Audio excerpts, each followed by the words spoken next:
Hello everyone, I Vatsal welcome you all to my channel, and today I am going to show you how to fix the issue of Windows Explorer has stopped working. So there are two methods to fix this issue, and both the methods are applicable in both Windows 7 and Windows 10. So you must have faced this error, Windows Explorer has stopped working. So now let's look at the solution to fix this.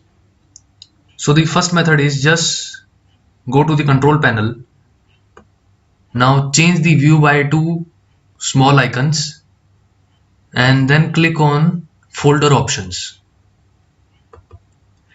Now go to the view tab and under files and folders, under the advanced settings, just check this option, always show icons, never thumbnails, and uncheck this option, display file icons on the thumbnails.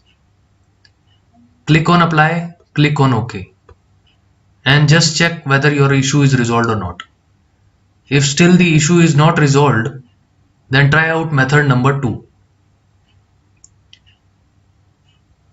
Just go to the start button and click on this arrow and click on this option, log off.